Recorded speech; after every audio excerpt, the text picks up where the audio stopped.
But for some reason, these basketball clubs and organizations have like a chokehold on people where they do not want to talk about shit. Like someone will scam you out of money for uniforms and never give them to you.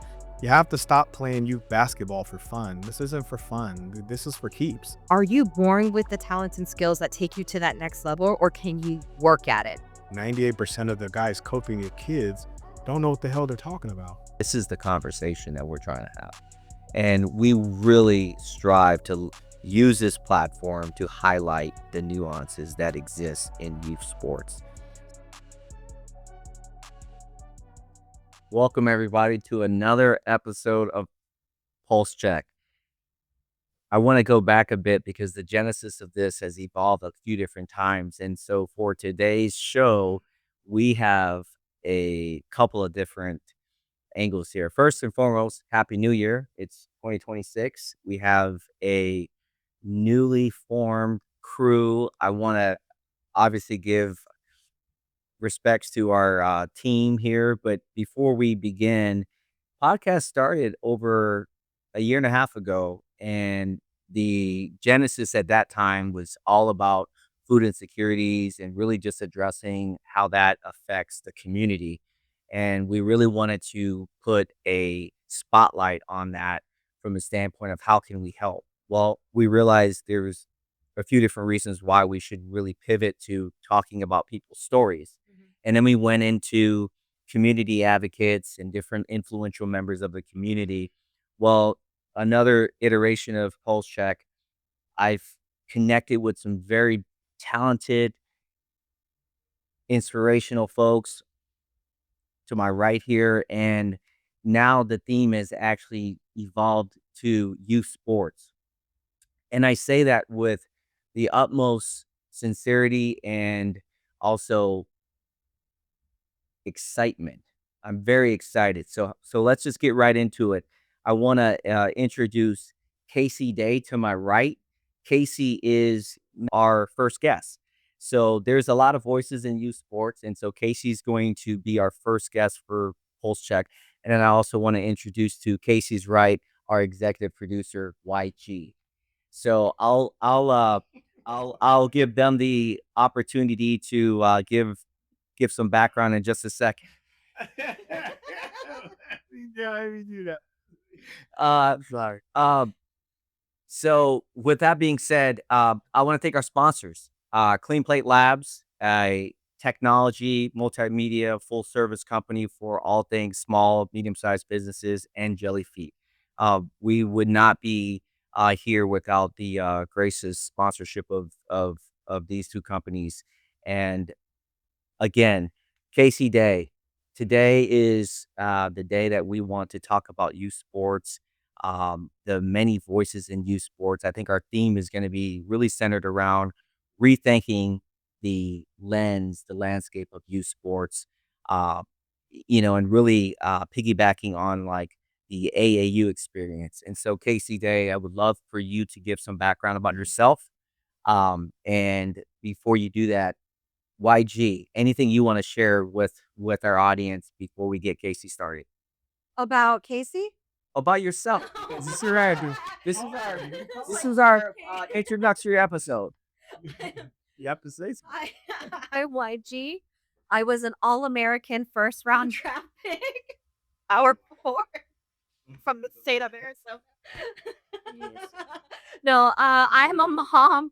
So the reason why I started talking to Maceo and Casey about this podcast was because I have kids who have gone through the AAU basketball system.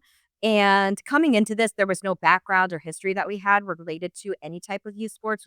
This was the first sport that we played or they played. And honestly, we did it out of convenience and because their friends were playing basketball and they like basketball. My husband loves basketball. So I was like, sure, go play. But through joining a club team and having that be your first youth sports experience, there were a lot of like ups and downs in terms of expectations, emotions, relationships. And it just started to get to a point where I'm like, do the benefits outweigh the sacrifices and the investment that we're pouring into this? All of the money, all of the time, all of the travel, and everything that we're asking these our family and the boys to commit to, like, what is the actual benefit? Are they having fun?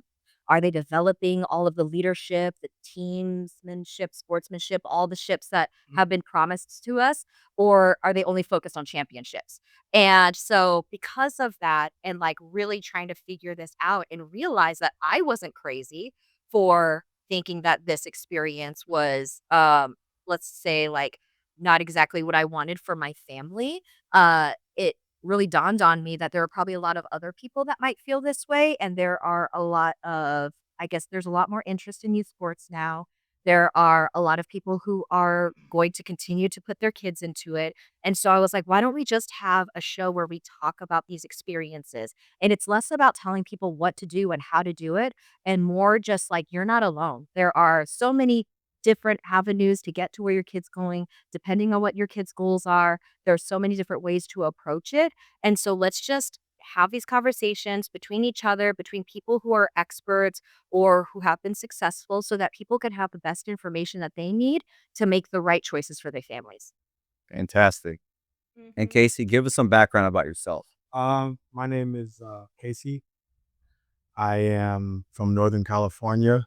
I was born in Long Beach, California. Grew up in the Bay Area near San Francisco.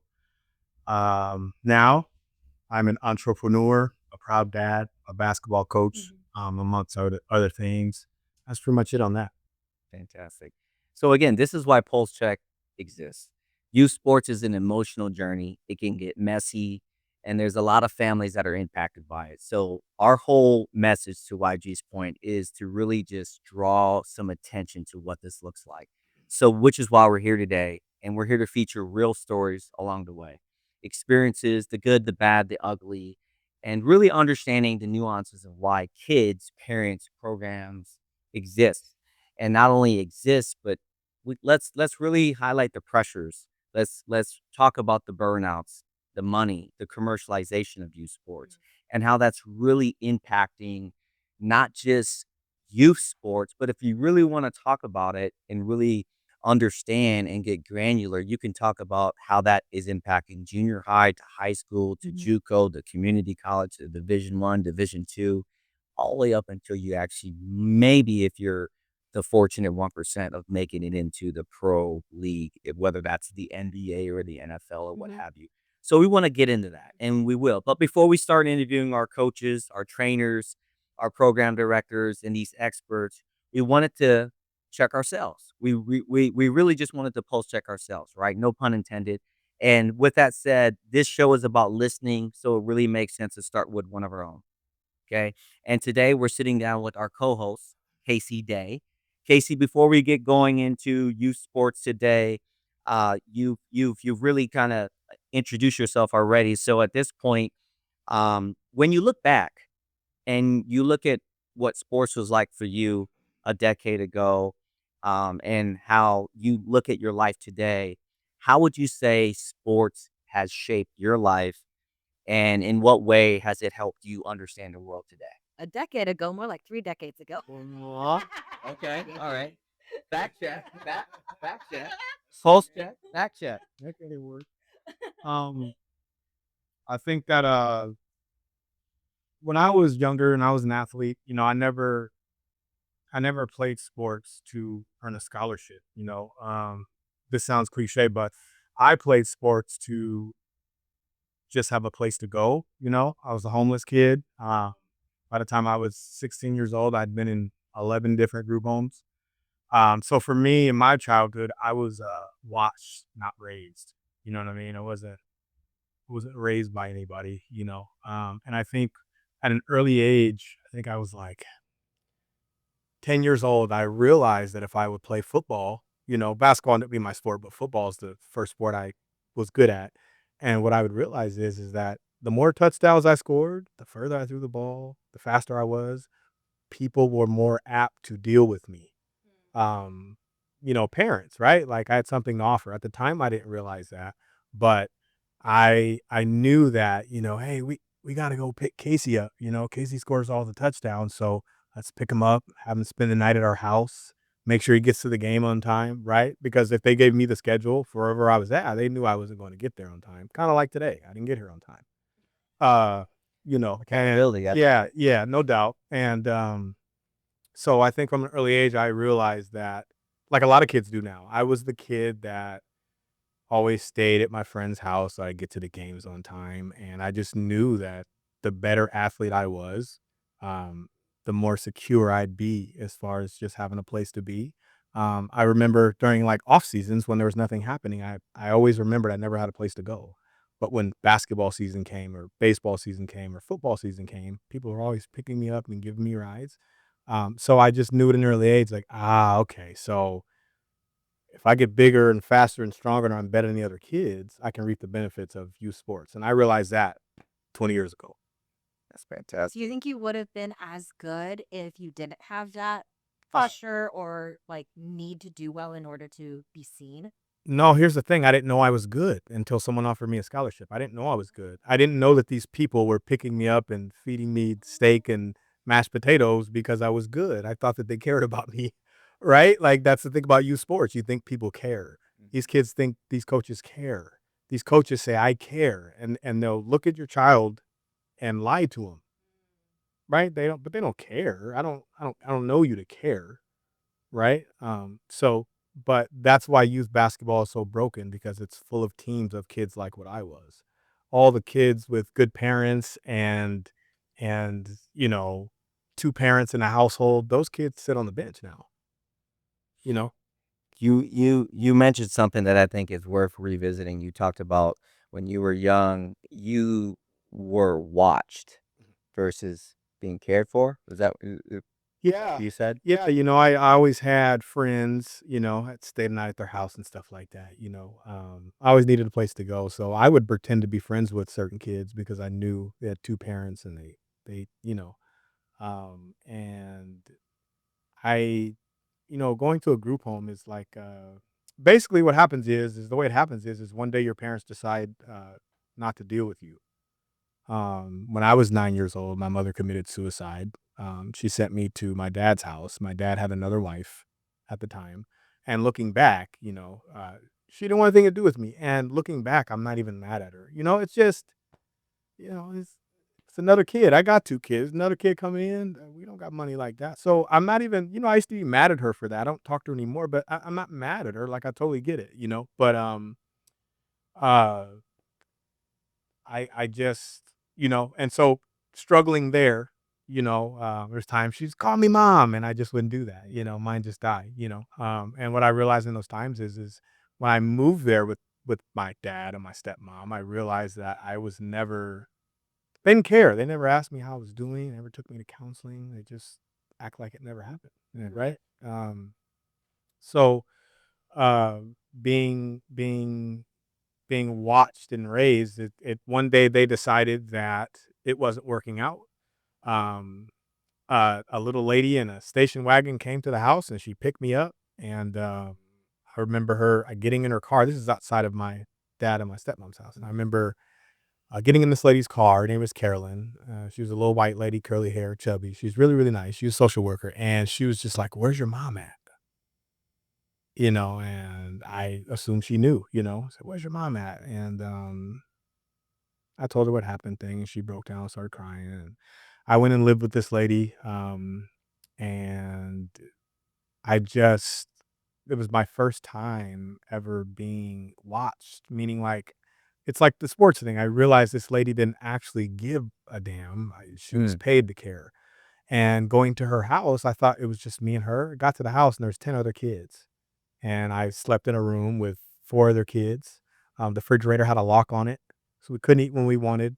And for me, that lasted like 2 days, and that's when I just realized I was a survivor, like, I just wasn't going to accept that. So, so group home, it's not a place children should be, but there are millions of kids every day that, go home to group homes, and no one tells you to do your homework, no one tells you to wash your clothes, no one tells you, get in bed. It's like a children's prison, and, then the people who run it are very nice. How long did you stay there? I stayed at that one for just like a couple of weeks. There were some group homes I stayed in a group home in Oakland, California once, and it was co-ed. I'll just tell you that. So, the longest I ever stayed in a group home was a few months.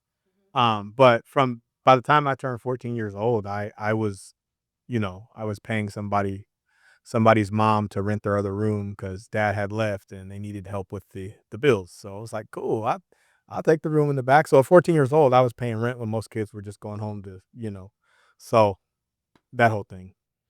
I think it's interesting. There's some interplay going on with you figured it out at an early age. You know who to hang out with in order to essentially feel safe Mhm. and also have this sense of belonging. But then equally important, you bring up the fact that that subculture of that mainstream culture in which you lived in figured out that you were the guy that Yeah. threw the touchdowns, that created the point, that put the points on the board. So we needed you. In today's society, there's a term for that. It's called ringer, right? Or, Mhm. whatever the term is. And so you were that guy. Mhm. And there's the other part where, there was a lot of trauma associated to how you had to figure out what made sense for you. So Mhm. like as you lived it and now you to your point, you're a proud dad. How does having your own child who, if correct me if I'm wrong, does participate in sports, how does that really change or does it change your perspective on how you can be a better father, coach, and, just an overall provider for him? Well, there are some times I feel like all of our kids, it's too easy. My son is 6'4". He just turned 14 years old. You know, it's easy for him, and I think the other part of the things we're looking for when we watch our kids play out there is struggle. There's no struggle, there's no pushback. It's get in the car, we're gonna take you to training. Get in the car, we're gonna take you to practice. How was practice? What do you want on the way home to eat? Right? Like, there's some kids that leave practice and don't eat after that. There are kids that um uh don't get asked how practice was. I don't sometimes I feel like it's too easy for him. I feel like he has a chance. I feel like he has a chance, but I just feel like it's just too easy. Just too easy. And do you think that being too easy, like he's not developing in a specific area? Like, is there a problem with it being too easy? I think Like, what's the negative of that? my childhood was so negative that I'm afraid to let things be hard for my son. Mm. Listen, he'll my son will go in the bathroom looking for toilet paper, and I'll sprint up the stairs to get it to him because Mm. I'm afraid that maybe he was waiting too damn long. And so I don't at this point. Like, my son's 14, and it's such an emotional thing to watch my son turn into a man. I realize even though he doesn't know it, I know that he's just like me, and I'm so scared of him leaving my house and going out there. I'm so scared of the people that are gonna lie to him when I'm not around and the people that are gonna flip him off in traffic, and one day he's gonna go to a gas station and some guy's gonna say something crazy, and I hope he doesn't challenge him. I hope that he just gets back in the car. I taught him the other day, I was just like, "Hey, when you're in traffic, don't ever, ever stick your finger out the window and flip somebody off." You know? And so the thought of him leaving and not knowing, is terrifying for me. I think I used to hate the what's called the reclass thing. I used to hate that. I wanted to reclass my son not so he'd be a better basketball player. I wanted to reclass my son because I don't think that kids are ready to turn 18 until they're 21. Mm. I don't think kids are ready to leave your house until they're 21. To think that an 18-year-old, we get mad at young people for being inconsiderate and making bad decisions and doing all these things. It's like they don't know. We're the ones that kicked them out of the house at 18. Who the hell made that up? Oh, you're 18. That's it. I made all my worst mistakes in my adulthood from the age of 18 and like 25, where I was just doing shit, Mm. So I think that my trauma, sometimes I feel like I make it a little too easy for him. My trauma does that. Um, he seemed to have figured it out. I think he's going to be okay. But still, the odds of him getting a scholarship and going on and making money and things like that, that's a fairy tale. I think that he has a chance, but I don't know either way. And there's some parts of it where I hope it happens, and then other parts of it, I'm like, but if it happens, then now that's a whole different lifestyle. That's a whole different, you know. My son has gotten pretty good at basketball, and his ego is already through the roof, and we try our best to contain it because he doesn't suck. And but I know that I can't look at him and tell him how good he is. Well, and for everyone who doesn't know, Casey's son is 14 Mhm. and 6'4", so that's why he has a chance. And so these are conversations that we've had before about like, oh, what kid actually has a chance, and genetics being such a big factor in it and height being a big factor. And like Casey would tell me, I ain't even doing that for my son who is 6'4" and 14. Why are you doing it for yours who is average size? And I'm like, you know what? That's a very good point. Well, Very good point. your kids have to have the metrics, and I think nowadays they're giving away millions of dollars. You have to stop playing youth basketball for fun. This isn't for fun. This is for keeps, right? There are 10-year-olds being paid to play in tournaments, you know? I've had people call and offer me money for my son's services for the weekend, you know? But I think that basketball isn't what it used to be. Basketball isn't like, let me go up to the rec center and volunteer to be the coach, and we get these little kids and we play. People will fight you over this now. Mhm. People will punch you in your face if you say something crazy to a child in the gym, coach or not, Yeah. right? Like, yeah, you have to have the metrics. I think people should stop signing. If you look at mom and mom is 5'6" and dad is 5'7", respectfully, I don't think you should pay to travel Mm. to play basketball. I don't the only kids that should be paying to travel to play basketball are the kids that have chance to get scholarships. Yeah. You can reclass, you can hold them back, you can wait on it, but when you reclass a kid, you're delaying the inevitable. Now, if your son is 16 and Kansas calls and says, "Hey, reclass him," his value goes through the roof. Like if you bring him to Kansas this year, we can give you 250. If you reclass him, he becomes more valuable. We can probably give you 1 million. Okay, well take your ass back to the 12th grade then. Yeah. You talk about protecting, and I love the example you gave about your child's upstairs using the restroom and he screams or yells, "Hey, we're out of toilet paper," and you run upstairs. How does that correlate to overtraining or overworking out or just being too immersed into one sport where you can start to see the effects of mental strain and just over analyzation and maybe burnout? Well, most of these kids don't like basketball. Most of the kids that play youth basketball don't enjoy it. It is a job to them. We make it a job. We take the fun out of it. Um, it's we blame these coaches and things like that, but we know you have to know that 98% of the guys coaching your kids don't know what the hell they're talking about.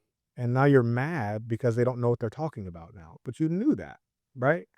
Um, I think that most kids don't hear the truth until their first day of high school tryouts, which is why high school coaches don't like AAU coaches very much. Because in AAU, it's can you come play? Oh, don't pay anything. Here's a uniform. But in high school, the coach tells you you're not as good as you think because the high school doesn't have any kids on the team. His job is to put the best 8 guys in, and people take that personally. Well, as far as, the mental side, so you talked about protecting your child, right? And Mhm. and being Oh, right. Okay. available. How does that correlate to the fact that burnout is real, right? Yeah, my son is completely burned out. We took him out of youth basketball like 7 months ago because Okay. he just listen. We will let a coach say, "Hey, can he play seventh and eighth grade today?" We sometimes some months we're allowing these kids to play 20 to 25 games in 1 month. The biggest, brutest, strongest athletes in the world, John Morant, LeBron James, Wemby, they don't even play that many games. They play 8 games a month maybe, and they're talking about, hey, I'm tired. I can't play back to back. And so we run these kids into the ground, and I think that comes from us being when we were little. Oh, and y'all can go all day. Y'all are young. When really these kids are tearing ACLs now. But do you think that that's part of the development process? Like, the reason why John Morant ain't gotta play 20 games in a day is because he already made it. He's already good. But I feel like the expectation, I could say even as a parent, the reason why you work so hard is because you need to practice the thing so many times in order to get good. It's part of your developing is you have to do it over and over and over again. I mean, how many times do you wax a car before it's shiny? I've never waxed it yet. Before you decide it's shiny. I don't know. I think that you know, like you said, John Morant, when he and people wonder why he's acting out and doing all these things that he's not playing as good now. Listen, these kids are training and playing and training and playing, and then when the guy gets to 26, we all say he sucks, or he's on the back end of his career. LeBron James has played 20 years in the NBA because he only played 2 or 3 AAU games a month when he was little. That's why he can play 20 years, and the guys coming out now are retiring at 31. That's the reason why. Right. And You I know, feel like a thing that's like on question on or consideration for a lot of parents is are you born with the talents and skills that take you to that next level or can you work at it? Like that's Yeah. the kind of like thing that parents are really navigating and working towards. Like okay, if my kid puts in 100 hours, let's say the genetics are there, that they're going to be tall. But if my kid puts in the 100 hours every week doing everything, can he become good enough to play NBA, college? Or is that something that you have to be born with and you cannot you cannot like work harder than what your natural God-given abilities are? No, 98% of the things you see in college are professional. Those guys are born like that.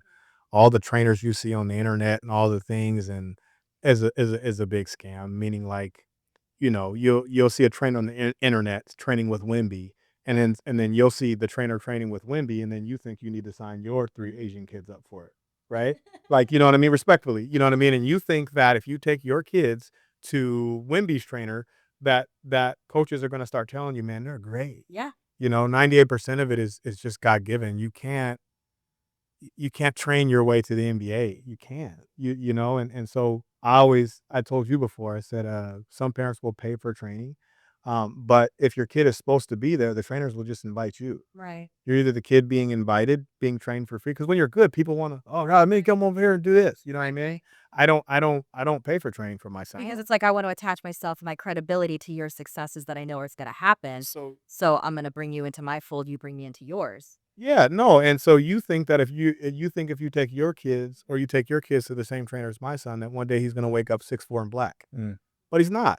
I think that people should approach youth basketball just fun.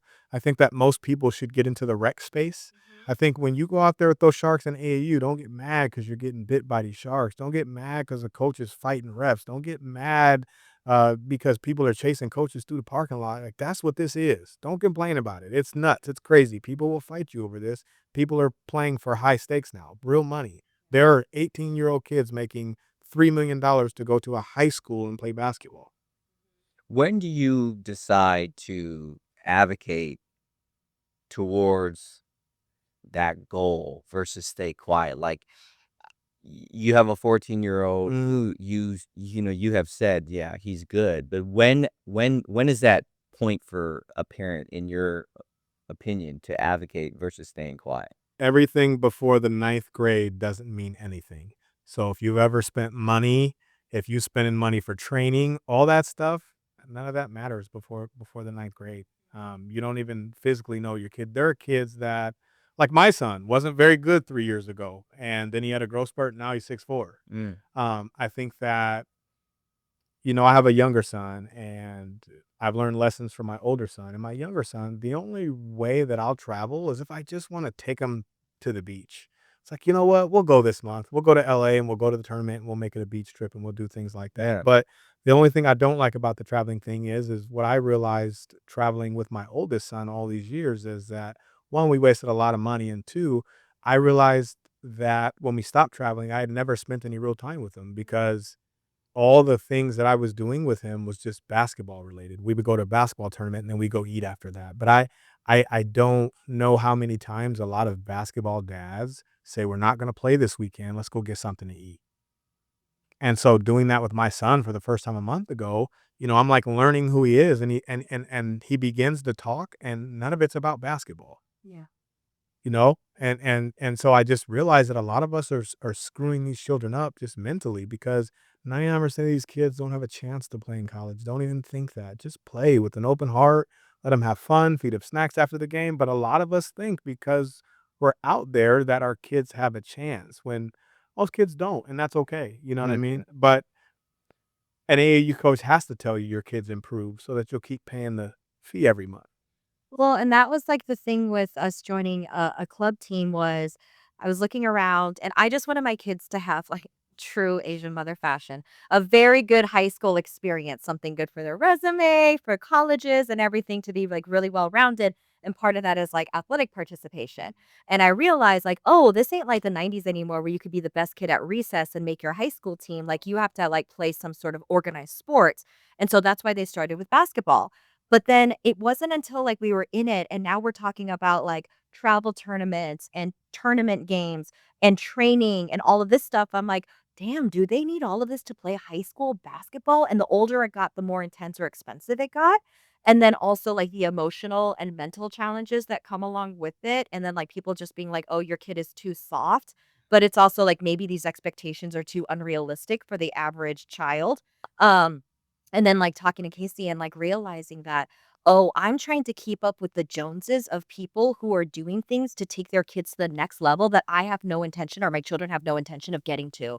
So why are we doing that?" And then so we completely pulled out because the kids were I just didn't think that there was it made sense for us to be there anymore because you're either all in or not, and they just wanted to be able to play. So back to your point about the rec leagues, like, there should be, like, 2 different lanes. What I had heard previously from one of my friends who's a coach now, he was like, "Back in the day, we did have these club teams, but you had to be invited to them. Like, you had to be Mhm. good and invited to the AAU. Now anybody could be a part of the AAU, and I feel like we should, like, go back to that, where it's, like, majority of the kids is playing rec or, for fun, and fundamentals, and then if you're really good, you get a chance to go do the rat race with everybody else. But then that way there's not like a mix because it's really hard to have developing players and like elite players on one team. Like that doesn't make sense in any regard when you're all supposed to operate and move as one. But I think when you say that, I think there's a lot of merit to the agenda, right? The agenda of programs. You talked about coaches, you talked about parents. So now, if you look on the other side of that shape in terms of the parent's role, how do you see your father? But how then you mentioned you're a coach. What is the parent's role in setting realistic expectations for their child when it comes to handling disappointments, rejection, cuts, maybe even lack thereof playing time? What is that parent's role? Having been a coach, having played at your level, how would you say that that's changed Well, back to the 90s up until now? people in youth sports, anytime you're anywhere with your child, your pe parents and coaches miscommunicate Mm. because the coach's job is to tell you the truth, and 95% of the time they will.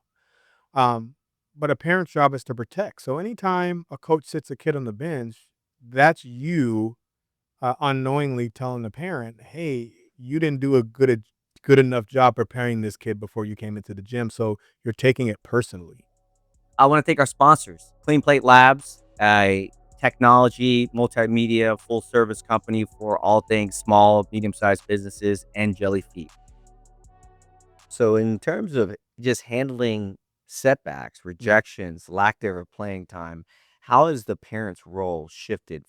Why'd you mention in the 90s where, you all you had to do is be like the most dominant kid at recess and you'll get an invite to the team or you'll make the high school team, the middle school team. Nowadays, it's there's criteria, there's contingency plans, there's Mhm. you have to know someone, there's relationships. And then on Yeah. top of that, the parents, I use the term seagulling. They seagull in. I see it Mhm. all the time from my chair where they'll seagull in and they'll try to drive influence or they'll try to, you know, contaminate the conversations, the Yeah. waters with or maybe there's bribery. I mean, I was talking to another guy the Oh, other day. He's yeah. like, Definitely just is. imagine some of the things, the offers that they get.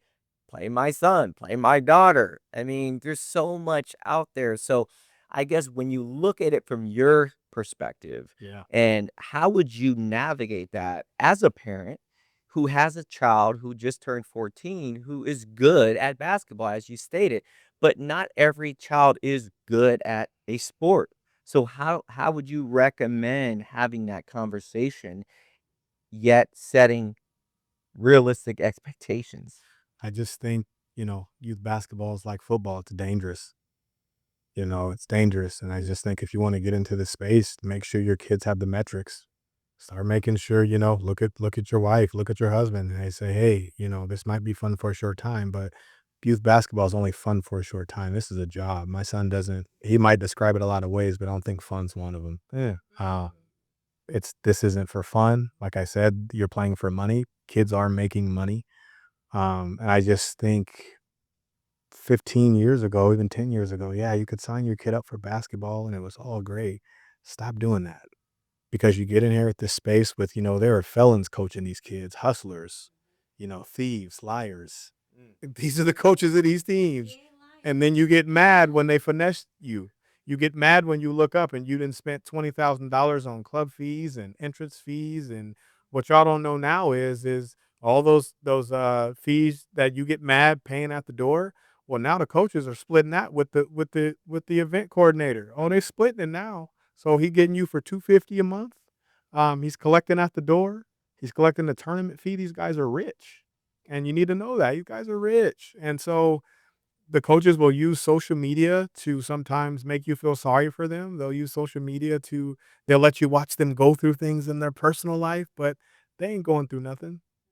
It's a hustle. You know what's so crazy though is like it's so weird because It's a hustle. in my life as an adult, as a full grown ass woman of 41, if someone played me, like if I went to a nail salon and she fucked up my nails, I would have no problem telling everyone this girl fucked up my nails. Don't go there. But for some reason, these basketball clubs and organizations have like a chokehold on people where they do not want to talk about shit. Like someone will scam you out of money for uniforms and never give them to you. Someone will scam you out of like tournament fees. Some will be like maybe just not act appropriately and ain't nobody want to say a word. And it is the weirdest thing and I just don't get it. I don't understand why. Is it because of the relationship that we have, the loyalty? Is it because we're afraid that they're going to talk about us? Like, what is it that makes people not want to talk about these things? Y'all will let these coaches show up to the gym half dressed, out of shape, talking to these kids crazy. You need it, y'all need it, and yeah, y'all sit on the sidelines, walking laps around the gym like it's discipline, like it's supposed to be happening. No, these guys are mistreating your children, right? If you walked in Walmart and the guy at the counter told your kid to stop touching the damn candy, you'd be like, "Excuse me?" But when the coach says stop touching the damn candy, it's progress, it's discipline. We need this, and you're letting these guys with terrible mental health lead your children.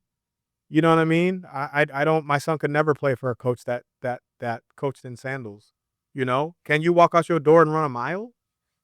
Then why are you telling my son to run? And the kids know it too, because I hear it. The kids be saying The the kids, type of the stuff. kids don't even listen to you. They're not even listening. And so you won't believe what you see when it comes to basketball. And I just think that's part of the problem is that you're hoping and you're in your feelings and you parents think that these organizations is one big family and you help with the fundraisers and you pay for coaches hotel rooms and all these things and you expect something back from this guy. It's a hustle. Mm. It's no different. I remember back when I was 19, I don't know if you guys remember this, but guys used to drive around parking lots selling surround sound systems. And and one dude, I was like, boy, he's like 500, and I was like, cool, like not thinking to look in the bag because I didn't have a dad. He didn't teach me if a guy ever approaches you with a box of bricks, like at least look in it. I'm like, entertainment center, $500. We've had a crib all soundy. And man, I got home. That shit was literally bricks in the box, and that was the first time I'd ever been hustled. And I couldn't have been more devastated because that was my last $500. Right. And so I drank water till I got paid because I didn't have any food.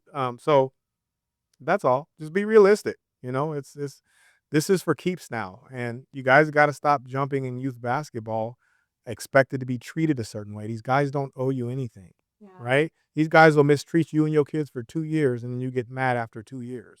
Well, it's also hard to, like, do it the right way. Like, I shouldn't say this. It's hard to do it in the way that everyone would be happy with as a coach if everyone or the majority is doing it in a way that is very money hungry or focused on the finances. Because it's like you have to pay the same dues as or you have to pay into the same tournaments. You have to play the same games as everybody else. And so, like, I feel like even if you were a coach that wanted to do it like with 100% integrity and right, it would be very hard and challenging to be able to approach it that way. So you kind of have to figure out like, okay, like what is my how do I make my business model work? And I feel like the best way to do that is to just have more transparency between you and the parents. The only way to have a top youth basketball team is to turn yourself into a dirtbag. That's what I'm saying. It's Mm. hard. It's hard to do it like and not You hear be me? a gentleman. Hear me? Listen, there's not every team out there with the 6'6" Africans and the eighth grader Duncan. He's got a 50-inch vertical. The coach, you have to be. I had a youth basketball team once, and I realized I was turning into a jerk. But that is the only way to be a competitive basketball team. If you want to be out here playing in these big tournaments and winning, all the coaches that do the winnings usually have poor mental health. Mm. Usually the coaches that if you look on your phone and all these coaches that have these successful programs and you get to know these people, they have poor mental health. And I backed out of it because I didn't want to have poor mental health anymore. I had a youth basketball team for 9 months, and for 9 months I had poor mental health, and so did my child. And so did all the parents that played on my team, all of them. And so, um, yeah, that But I will say, like, Maceo, you are someone who runs your program with a lot of integrity, with a ton of transparency. You do it very well. You're open and honest with the kids and the parents about what the expectations he has good mental health. and you have great mental health, but also I've noted this before, you don't need this for yourself. Like your identity isn't in this. You don't need a 10-year-old to win in order for you to feel like a winner because you're a winner in your life. You're doing this as like an out of the overflow of the goodness that I'm you Line you're rushing not inside. There's a line. Well, there's a line you're not willing to cross, brother. There's a line where, like, there's times where you can make calls and do this and make this happen, and you can pick that inner city kid up. Oh yeah, you car full of them. I've seen guys do it. I have been the assistant coaches of some kids, and boy, we went to South Phoenix and stopped 4 times. You both were right. And I would be remiss if I didn't tell you, for me, I got into it as a father of a 13-year-old male who just fell in love with basketball, and I got into it for him. And I think along the way, I grew so much because so many people were a part of this program that we created that helped me shape the cognitive dissonance that I developed and just this just notion of who I thought I was and for parenting and coaching. But along the way, it's like you were tempted. You talked about the mental health, like open and honest, you're tempted to go down that way and to become that raging coach. Mhm. I even found myself becoming in certain Mhm. ways No that twist. that coach. And thankfully, I had people around me that said, "Hey, wait a minute. That's not going to work for me and or it's not going to work for your son, and so we have to change some things." And along the way you start to figure out that, to your point, YG's point about being transparent and really understanding like what your limitations are. And I think that was something that quickly uh kind of sprouted in me through relationships, through seeing my team evolve and losing. Like losing is something that I think I've grown more from Yeah. than anything. And yes, you're right. I don't need it. You're right. This isn't what defines me. But, when I look back on my life, the constant's always been community. And I've always had this connection with like the youth. And it just happens to be basketball, but that's the vehicle. Like we are just this is the vehicle for other things, right? And that's why I think it's so beautiful and very inspiring because we have this platform. We're so blessed, right? You have YG here, who's a mother, and you have Mhm. yourself, Casey, who's lived this very very interesting life with respects to 11 group homes, with mom passing away at an early age, not having a father figure, and then you have myself, who I can relate to both of you, right, on different levels. But ultimately, what brings us here, the commonality here, is the fact that our kids are picking up a ball and have learned that there is a passion, but also the level of intimidation, I think, is where I want to go to next. Because it's the mental health side is one thing, but I'd like to understand, as a former player, as a former coach who walked away from the game, how does confidence create it? Because I see confident levels fluctuating like the stock market. Like, one day, confident players can talk more on the court, can look at you, would make eye contact, and really take charge of his or her team. And then the next weekend, there's no confidence. It's like they shriveled up, and that confident child is like not there. So, how do you grow that in youth today from your experience, from your chair? Again, your 14-year-old son is good at basketball. How do you instill that in him? Maybe we can start with that. Confidence is created genetically, and Stop.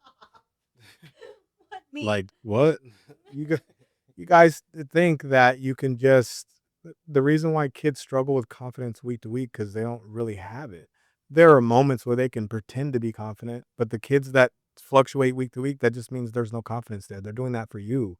They're doing that for you. They're doing that for mom and dad. There's no confidence. Confidence kids don't ever have a problem with that. I've never had a confidence with I've never had a problem with confidence a day in my life, not with sports, not with dating, not with selling cars, not flipping pancakes at IHOP. I was confident in doing all of those things, you know? Uh, I will say that on the other hand, if you don't subscribe, you have to be born with it or you'll never have confidence.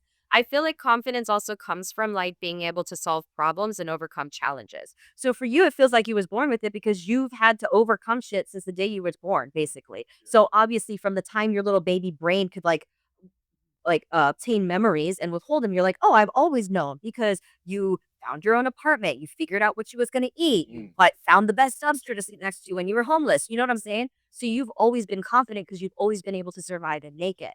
But for children, because we have such a safe space for everybody now, they don't have those opportunities to really solve their own problems, like, "Oh, shit, there's no toilet paper, let me go downstairs and grab some before I sit on the toilet." You know what I'm saying? Like, that's Yeah. where confidence does come from, and athletically, I will say, just as a parent, you're right in the sense where if the kid isn't good, he ain't gonna have confidence.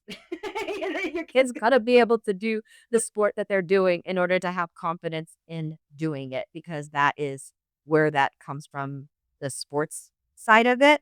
Um, but I would say from, like, the program aspect of it, I feel like a lot of confidence dwindles or it ebbs and flows. Like you said, the stock market, it builds up and comes down from the voices that they're hearing and mm, the expectations that are set. If they don't feel secure in the environment, the confidence goes down. And that can be from coaches being like, if you don't come to practice, you don't play. They go to every practice. And then a kid who hasn't come to practice for 2 weeks comes in and starts. Or a mm. kid you've never even met before comes in and starts over you and takes your spot. The ringer. Kills confidence. Yeah, and Yes. and what we don't realize is we don't realize that we treat our kids different based on how they play because we get a high out of Yeah. watching our kid get the MVP. The And what best time and of and we don't realize that they understand like, damn, we get pizza and ice cream usually after I score 30, but when I don't, we get chicken nuggets from Costco. Mm. And I've been guilty of that literally. I've had my son have excellent games and I'm like, man, let's go get some cheesesteaks. You want a little shrimp?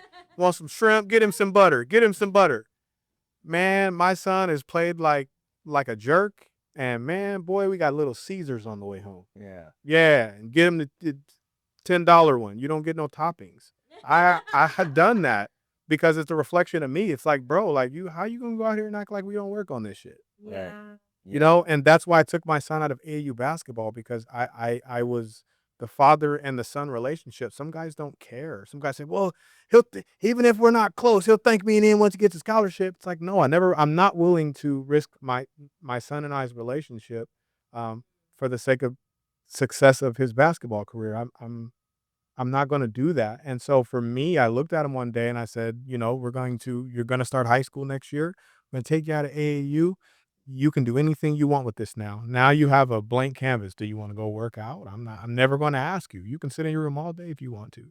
Right. And so, um, I just, I just never wanted this thing started to cost me and my son our relationship. We were arguing over it, fighting over it. You know, I'm yelling at him in the gym, "You're my son," you know, because this was never hard for me.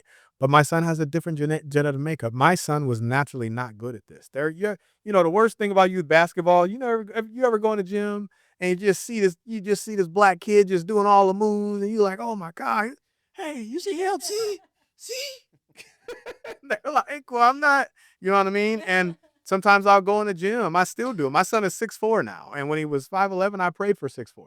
And now he's 6'4", I'd be looking at kids 6'8", like, hey, please Just keep. enamored. Yeah, you know, but we don't think that they notice all of this stuff. Right. You know, it's like never good enough. It's Yeah. never good enough. It's never when your kid sucks, you say, man, just have one good game. When he has one good game, you say, well, now we got to be consistent.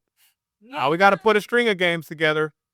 Yeah. Right? It's never good enough. You know what I mean? And then when he starts having 3 or 4 good games, we say, "You're supposed to do that. You're supposed to do that." Yeah.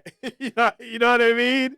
And it's just like, wait a minute, I'm cooking. And so we mean well, but when it comes to our children, y'all, we turn into big mean hyenas and we don't know how to act. We don't know how to go in these gyms and act.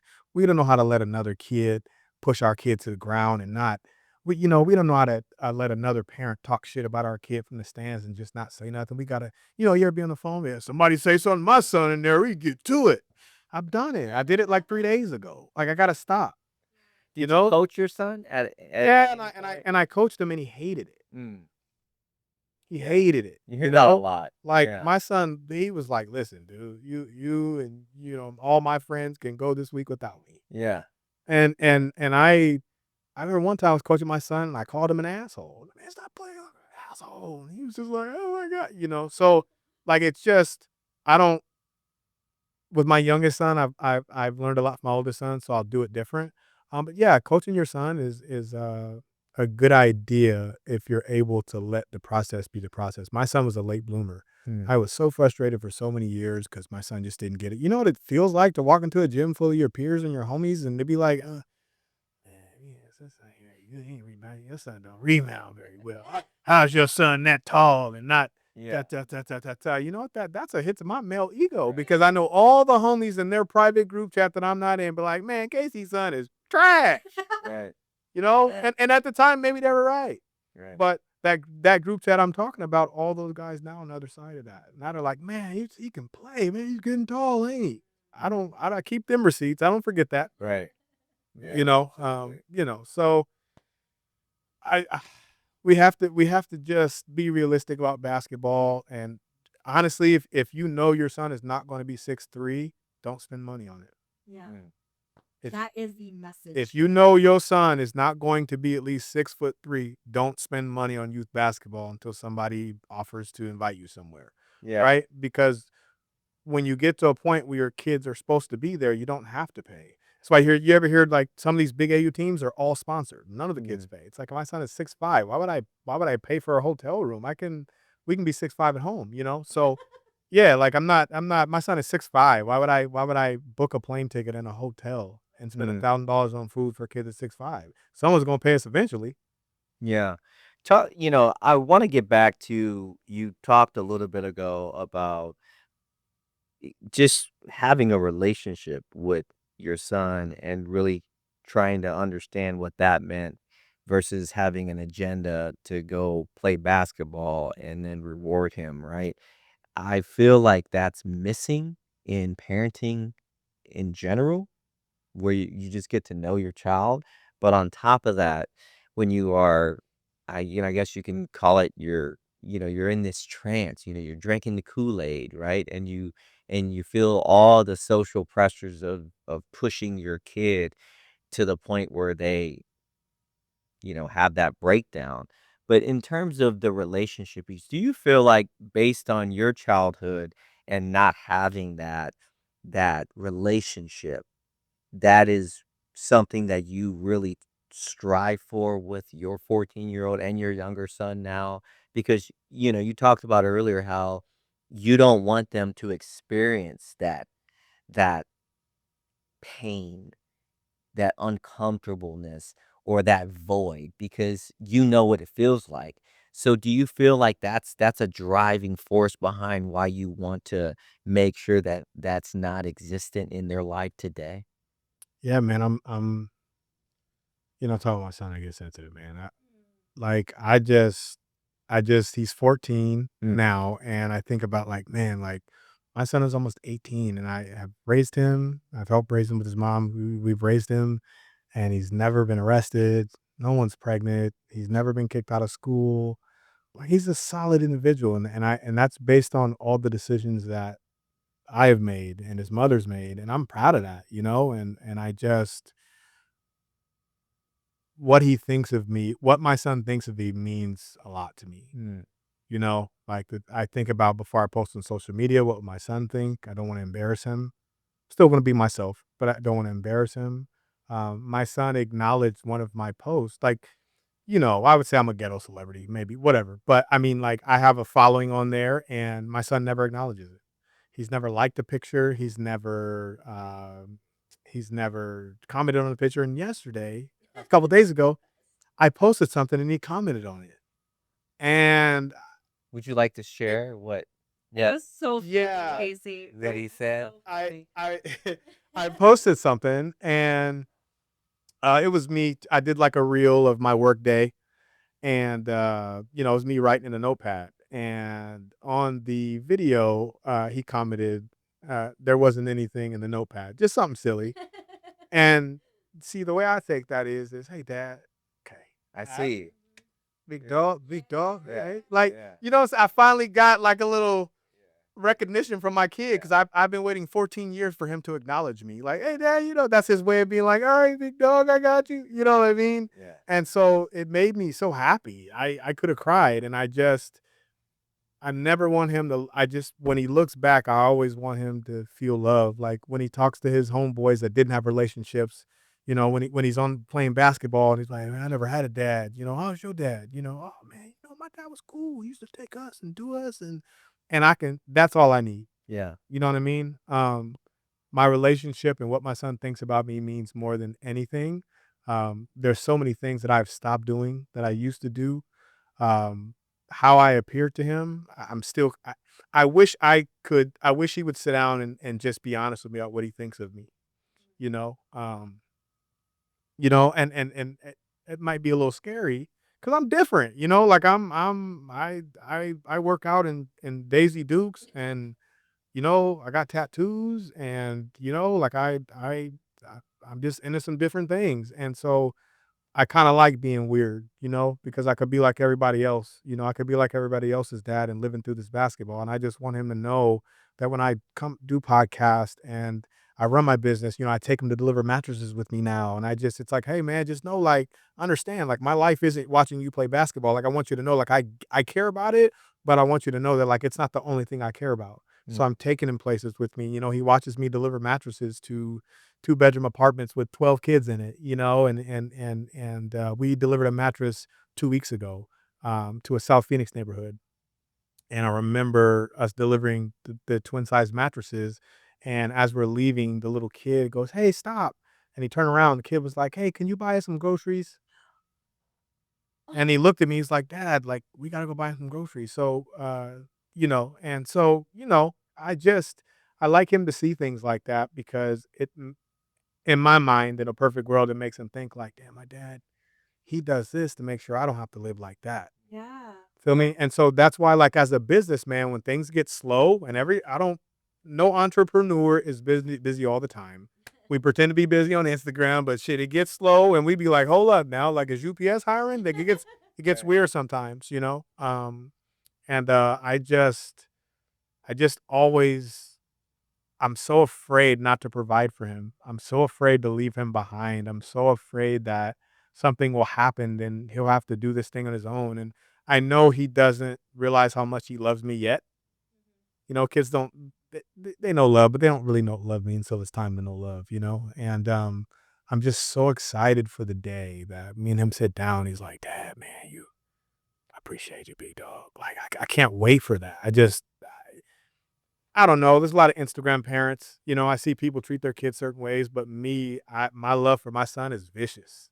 It's like it's vicious, and it's just like my son has a stepdad, and I guess they got into an argument, and my son called me and was like, "Hey, come over quick." And my first my first reaction was like, "Okay, here we go. Finally, for the whoop his yeah, cool." But then I'm talking to a 14-year-old kid, and I get there, and they're talking to me, and when I got there, I first off let his stepdad know, like, "Hey, I didn't come over here because he called. I didn't come over here to be no enforcer. I literally was across the street at the grocery store," and he was crying, and as a dad, if my son cries and he calls me, I have to at least check. You Yeah, know, absolutely. 99.9% sure that everything's good, but Sure. but I have to check, right? And I get there, and he was just like, you know, so and so, was being mean to me, and I want to do this, and he let me do that, and I was like, so he told you no when you started crying and called me, right? That's basically what happened. And so he said, no, Dad, I'm gonna go with you. And I said, and then his mom comes out of the house and she starts crying, and I go, hey man, you see that right there? Forget stepdad, forgive me. You see that? Nah, he can't have that, bro.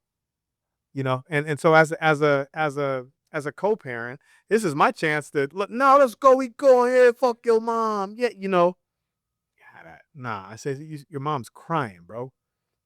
Like first of all, go fix that. Just start off with a hug, and I just explained to. I took the moment to explain to him, hey, check this out, bro. Like you don't. These people got you living in this big ass house. There's 2 cars in the driveway. You got food in the refrigerator. You got all the clothes and Nike and basketball gear you need. And what I like about I couldn't hate my son's stepdad if I wanted to. He's such a solid dude. I've wanted to hate him on so many occasions. I'm like, but he buys my kid shoes. He takes my kid on vacations. He takes him to staycations in Scottsdale. I told my son sometime I got at that day, I said, "Hey, if this guy wasn't part of your life would be way different." Is it hard to accept a stepdad in my son's life? Hell yeah. It sucks sharing my son with somebody. You know what it's like to walk into a gym and another man is shooting hoops with your son? Mm. What? But I'm a certain way. He gives my son something I could never. I wasn't raised that way. I wasn't raised in a home with 2 parents. We didn't make breakfast. Me and my son, when he's at my house, we don't eat dinner at the table. I eat dinner on the couch and he goes to his room and eats it. It's just the way it is. Mm. You know what I mean? I love I love this candor, and I feel like the humility is coming out. Not that it wasn't there Yeah, no before. doubt, no doubt. I feel like we came full circle because, the whole premise of this show is about stories, right? And we're talking about these themes, but what I'm hearing from you, Casey, is, you know, from your upbringings, from the trials and tribulations, and now you're accepting of the fact that, again, your limitations, your role, Yeah. and as a father, to use your words, you love viciously Mm, your son, mm, but you also understand that this is life, and you have to accept that in order for him to live his best life, mm, to not get a girl pregnant, to mm, not get locked up, to mm. not be, whatever, uh, he's gonna need to have more than you in his life. Listen, yeah, and his stepdad is such a good dude, and Imma share a story, and I probably shouldn't, but this is when I fell in love with his stepdad. You feel me? I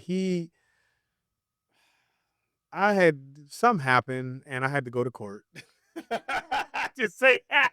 Something happened, okay? And I had to go to court. Not nothing weird, y'all, but something happened, and I had to go to court. This ended up being a thing that was all thrown out and dismissed, and I was apologized to. And even the judge came to the hall, was like, "Hey, I'm so sorry you had to go through this." It was just a big myth. Nothing weird though, like, right? You know what I'm saying? So for all that thing, no, nothing like that. And just something really stupid. And but it happened like 3 years ago, and I didn't get in trouble. I knew someone who did. I'll just say that. And long story short, I had to go to court. And so anytime a judge gives you a court date and then now they're investigating stuff. They're investigating. And so this took like 2.5 years. So anybody that's ever been to court knows it's the worst when they make you wait to go to court. That's the worst thing. It's like wait for a letter in the mail. It's like, come on, man.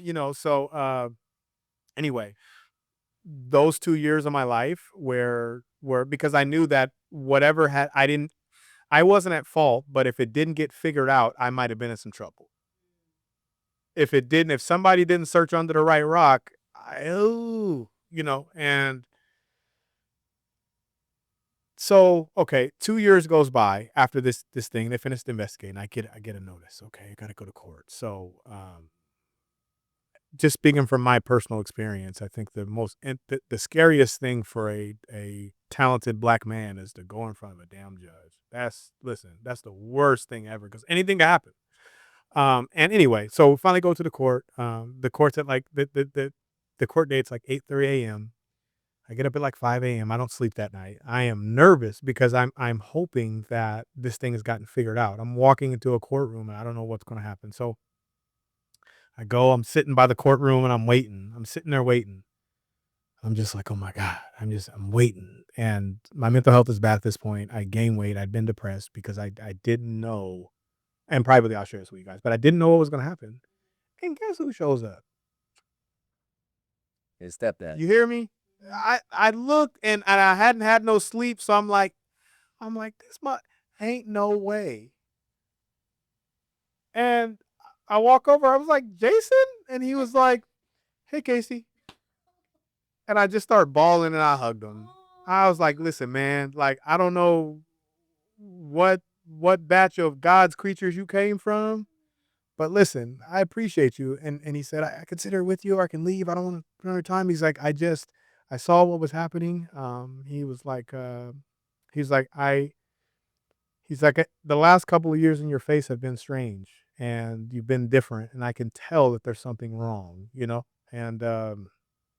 and he just sat there with me, and it's literally the nicest thing anyone's ever done for me because my toughest moments were always handled on my own, and I've never been one to be like, hey, come up here with me. I'm that way. I grew up in the streets. I grew up by myself. I'm used to doing things on my own. A lot of my first things were done on my own. I shaved for the first time, all those things. And so I don't know why he did that. I don't know why, but like that's how much he loves my son is to go support his dad. And so my son called me with that stuff at the house. I said, no, no, no, no, no, no. Because my son doesn't even know about that. He does now. But I just said, no, no, no. This is a guy that went to court with me, dude. He would never do anything to hurt you. What he was doing was trying to protect you from yourself. So whatever dumb thing you were doing in there, go in there and hug him, fix that, hug your mom, fix that. I'm leaving. See what I'm saying? So this guy showed up at court, and mind you, the court from where I live is an hour. Got up at 4 a.m. and he was there before me. I just thought like, this guy getting a Christmas card every year. I might even send him some flowers on Valentine's. Sounds like a little bromance. And so yeah, and so we definitely keep our distance. I respect the fact that he's married to Braden's mom. But what I do know about Jason is he's a big fan. And what I mean by that is like he can't really say it to me, but he looks at my Instagram and he comments on little things sometime, and you can just tell he's always just rooting for me. Yeah, I can just tell. Yeah. And I love him, man. And so my son, he makes my son's life so great. He gives my son things that, not that I can't give him, but teaches my son lessons. And there's a certain avenue that I have and I teach my son things, but there's things that this man can teach my son that I can never. I can never come from his perspective. I'm more of the like, I wear 10 colors and funny shoes and weird hats, and that's what I am. he gives my son that that normal, less colorful. Hey, we eat dinner at 6. We go to bed at 8. Quiet down about 9. Yeah. Yeah. I'm not like that. When our son's at my house on the weekends, we might stay up playing 2K till 1 in the morning. Black stuff. But very conservative, controlled. Right. I'm a good dad, but Right. there's part of me that whenever I'm dealing with my son, I'm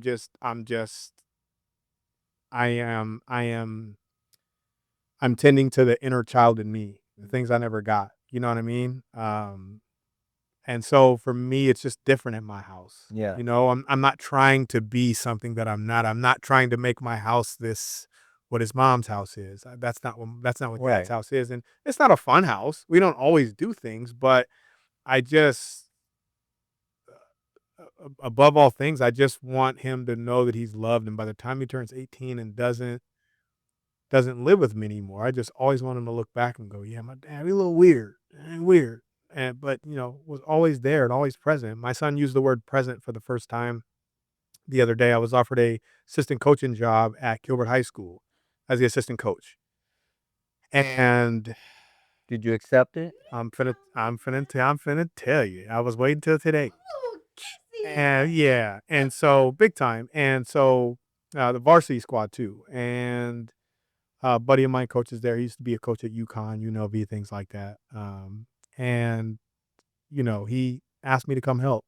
And so I went to the Gilbert high school basketball game the other night, and they rolled out the red carpet. They had me sitting behind the bench and talking to the players and all these things, and I thought, wow, this is big time. He's got a GM that works there with him, and the GM's like, hey, Case, we'll take you back to the locker room, like all these things. And I'm just like, okay, cool. And, and so I think him inviting me to the basketball game was to see who I really was. So, I get to the game. I got my quarter zip on, got my black coach's shirt on. I got a scowl on my face. I've got my socks pulled up, pants pulled up, hands on the waist. And I'm a coach. Because I know what you need to see. Like, if don't what you thought I wasn't this. Right. Yeah, let me just remind y'all real quick. Yeah, I love it. And the only problem with that is my son will be playing varsity basketball at Williamsfield High School next year. Gilbert High School is basically their rival, and in the same conference. So the only way I'd be able to assistant coach at Gilbert High School is if I miss all my son's basketball games next year. Mm. And me and my son are in the car, and I said, hey, how would you feel if I accepted the assistant coaching position at Gilbert next year? This would mean I only get to see you play twice, which is when we play you. This is what my son did. He looked over at me. He was just like, and that was it. What you mean? What? So you finna go coach some other people's kids and miss all your kids' games? Yeah. Okay, go ahead. They're a coach? Yeah, you do that, and so I know guys that do that. Yeah. And so we worked his whole life. We basically sacrificed his kid's childhood to get to now. It finally matters. All the trips, all now it finally matters. And I thought, like, I can't. I can't. I don't want to coach high school basketball enough to miss my son's experience. Mm. I look back in 4 years, and my son's a senior, and he's getting ready to finish basketball, and I look back and I go, damn, like I missed all of his games. Mm. And I don't think that's that much different than a dad not being present, and anyway, and we talked about it again yesterday. I said, are you sure? Like, like, would you mind? Like, would you, because I really want to do it. And he was just like, Dad, all that you coaching at Gilbert High School means is you won't be present in my life as much. Call coach. What? I wish I would take that job. You know how goofy I would look with so many people. It's like, so this guy took a coaching job, and the coaching job is good, and it's just bad timing. I wish this was a year ago. I wish he wasn't going into 9th grade. Right. And then then one of the guys at Gilbert told me, hey man, I'd be lying to you if I told you, part of this wasn't because we wanted your son to come here. Yeah. That was going to be my next It question. don't have nothing to do with it. He's 6'4", right? And so, and the weird thing about it was at the game. This is how weird things are. At the game that I'm visiting, they're courting me. His high school coach, who will be his high school coach, was there scouting another team, and he keeps looking at me. And I noticed him look at me. I was like, let me go up here. I go up there. I go, hey, my buddy's a coach down there. He goes, you're going to be a coach here, huh? And I said, I was thinking about it. And he was like, I told you you're dressed. I know what's going on. We Yeah. do this to coaches too, Yeah. And even like me taking this coaching job would make things so weird for my kid. It would just so many things because now the coach is feeling away. Okay, if I mess up over here, his dad's at Gilbert, gonna send him over there. And I just realized like, okay, that's me getting in the way. Right, I'm in the way now. Like now I'm taking the coaching job. Now I'm in the damn way. Mhm. Right, and so, but my son knows so much of basketball. I want to take that job more than anything. I want that job so bad, y'all. Oh my! I have done. I have pictured myself in yellow and black, and where I'm gonna sit on the bench, and what shoes I'm gonna wear. I already did it all. But when my son says all this means is you taking that job, all it means is you will be present at my games, right? Mm. And so he said, and we've always talked about like if he gets to the point where money is starting to be a thing, I'm going to represent my son, not because people that represent kids now. It's not about having college degrees. It's not about all that I'm smart stuff. It's one, having the time to do it, and two, knowing the landscape. So before I let some dude who doesn't know my son take 10% from him, you keep the money in house, and I know that I'm never going to take any of his money or lie to him. I'm never going to tell him they said 75 when it was really 125. I am the only person that knows that that's not going to happen.